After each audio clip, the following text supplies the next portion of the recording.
Hey everyone, स्वागत है आप सभी का आपके अपने YouTube channel let's start now में। दोस्तों, आज हम जानेंगे कि एएमआरएस पीजीटी का जो एग्ज़ाम हुआ है, उसमें टोटल कितने फॉर्म फिल अप किए गए थे, टोटल कितने बच्चों ने वो पेपर दिया, एग्ज़ाम में बैठे और कितने एब्सेंट रहे, किस कैटेगरी के कितने स्टूडेंट किस पेपर में एब्सेंट रहे और किस पेपर में किस एग्ज़ाम में, किस सब्जेक्ट में, किस वाले कैटेगरी को ज़्यादा फ़ायदा मिलने वाला है, ये भी जानेंगे, ठीक है? तो अगर हम बात करें एएमआरएस पीजीटी की, तो जैसा कि आप सभी देख ही रहे हैं कि वैकेंसी जो थी वहाँ पर इस बार जो निकाली गई थी 2023 में, वो 2266 ओवरऑल वैकेंसी थी, जो कि सब्जेक्ट वाइज़ नहीं लिखी हुई है। यानी कि सब्जेक्ट में अगर सब्जेक्ट में भी डिवाइड कर देंगे इनको फिज़िक्स, मैथ्स वगैरह में, तो वो थोड़ी कम हो जाएँगी, ठीक है? सब्जेक्ट वाइज़ अलग थी और सब्जेक्ट में भी फिर कैटेगरी वाइज़ अलग-अलग थी। ठीक है, तो इसलिए वैकेंसी तो बहुत ही कम थी, बहुत ज़्यादा वैकेंसी तो थी नहीं, लेकिन हाँ, फिर भी क्योंकि इतनी ही वैकेंसी निकली थी तो क्या करें। इसके बाद फॉर्म फिल अप कितने हुए थे? 4,03,86 फॉर्म ओवरऑल भरे गए, जो कि कैटेगरी वाइज़ भी टोटल है और टोटल सब्जेक्ट वाइज़ भी यही टोटल है, ठीक है? तो एक ही सब्जेक्ट मतलब सभी सब्जेक्ट के टोटल इतने फॉर्म भरे गए थे, सभी कैटेगरी से टोटल इतने फॉर्म फिल अप हुए थे पीजीटी पद के लिए, ठीक है? चाहे वो किसी भी सब्जेक्ट के लिए है, इतने फॉर्म टोटल फिल अप किए गए थे। और जो एग्ज़ाम हुआ अटेंड कितने लोगों ने किया? 55% बहुत ही कम लोगों ने यहाँ पर अटेंड किया है। कई जगह पर अटेंडेंस बहुत ही कम देखी गई। ओवरऑल जो अटेंडेंस रही है वो 55% रही है। उस हिसाब से आप देख सकते हैं कि 2 लाख लगभग 2,25,000 के आस-पास लोगों के बीच में जो है आपको कहीं न कहीं देखने को मिलता है कॉम्पिटिशन। और एससी कैटेगरी में सबसे ज़्यादा कॉम्पिटिशन देखने को मतलब सबसे ज़्यादा फ़ायदा कहीं न कहीं एससी कैटेगरी को होगा, क्योंकि एससी कैटेगरी के काफ़ी स्टूडेंट्स ने कहीं न कहीं परसेंटेज जो एब्सेंटेंस की रही है, वो एससी कैटेगरी की ज़्यादा रही है, ठीक है? तो इससे जो कट ऑफ होगी एससी कैटेगरी की कहीं न कहीं और ज़्यादा नीचे जाएगी, जितना कि जाती है।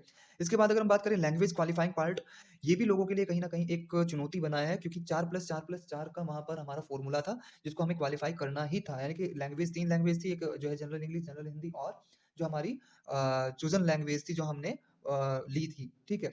अब उसके उन सभी में हमें 4+4 का तो स्कोर करना ही है, अगर 4 का स्कोर नहीं करेंगे तो हमारा बेकार है सब कुछ। उसमें भी आप नेगेटिव मार्किंग थी, तो उस वजह से लगभग 10 15 से 20% ऐसे स्टूडेंट रहे हैं जिन्होंने लैंग्वेज क्वालिफाइंग पार्ट को अच्छे से नहीं किया है और उनके कहीं न कहीं 4 नंबर भी कंप्लीट नहीं हो पा रहे हैं किसी एक लैंग्वेज में, ठीक है? तो ये सारी की सारी समस्याएँ उनके साथ रही हैं। तो इस हिसाब से अगर एक्चुअल कॉम्पिटिशन देखा जाए तो 1,80,000 स्टूडेंट के बीच में ही रहने वाला है। हालाँकि ये संख्या भी बहुत ज़्यादा है 2,266 पदों के लिए, ठीक है? एग्ज़ाम की अगर बात करें तो 60% स्टूडेंट्स ने ईज़ी टू मॉडरेट बताया और 40% स्टूडेंट ऐसे थे जिन्होंने मॉडरेट टू हार्ड बताया। तो कहीं न कहीं एग्ज़ाम को देखने का नज़रिया जो फिर तैयारी के आधार पर भी अगर देखा जाए, क्योंकि तैयारी अच्छी नहीं थी बच्चों की, तो उस वज़ह से चीज़ें कहीं न कहीं बदलेंगी। और नेगेटिव मार्किंग भी रही है। नेगेटिव मार्किंग एक बड़ा फैक्टर है कहीं न कहीं, उसकी वज़ह से जो है 3-4 नंबर का जो डिफ़रेंस रहेगा, वो कट ऑफ जितनी भी एक्सपेक्ट की जा रही है उससे 2-3 नंबर का कहीं न कहीं डिफ़रेंस रह सकता है। उससे कम भी रह सकते हैं, उससे ज़्यादा भी, लेकिन इससे ज़्यादा अंतर नहीं रहेगा। 2 से 3 नंबर का तो अंतर रह सकता है, लेकिन ऐसा नहीं है कि 5 नंबर का या 6 नंबर का अंतर रहेगा, ऐसा नहीं है।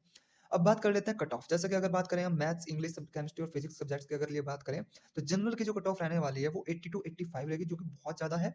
और इसके बाद इंग्लिश की 75 टू 78, केमिस्ट्री 76 प्लस अगर आप कहें तो सेफ ज़ोन में है आप। अगर जनरल कैटेगरी में फिजिक्स में 78 टू 85 80 तक आपके रह जाते हैं, ऐसे ज़्यादा हैं, तो कहीं न कहीं आप सेफ ज़ोन में हैं। अब फीमेल के लिए यहाँ पर आप 1-2 नंबर अपना कम कर सकते हैं, क्योंकि कॉम्पिटिशन बिल्कुल उतना ही है, तो फीमेल के लिए कहीं न कहीं आप 1-2 नंबर कम कर सकते हैं इस कट ऑफ में से, ठीक है? अब बात करें हम ओबीसी, ओबीसी में 75 मैथ्स के लिए रहने वाली है, ईडब्ल्यूएस में 70 रहने वाली है, 70 प्लस। और एससी में 60 टू 68 तक रह सकती है। इसमें फीमेल और मेल दोनों के लिए ही इतना डिफरेंस दे दिया है। इतना कम की इसलिए हो चुकी है क्योंकि एससी कैटेगरी में परसेंटेज का परसेंटेज ज़्यादा था। ठीक है? एसटी में 55 प्लस 60 प्लस अगर आपके हैं तो कहीं न कहीं आप सेफ ज़ोन में हैं। डरने की बिल्कुल भी ज़रूरत नहीं है। अब क्योंकि नेगेटिव मार्किंग है तो कहीं न कहीं 2-3 नंबर आप इससे कम भी मान कर के चल सकते हैं। जो कट ऑफ रहेगी वो आपके सामने आप देख सकते हैं। अगर आपके कहीं न कहीं इस तरीके से व्यवस्था है, तो आप सेफ ज़ोन में हैं।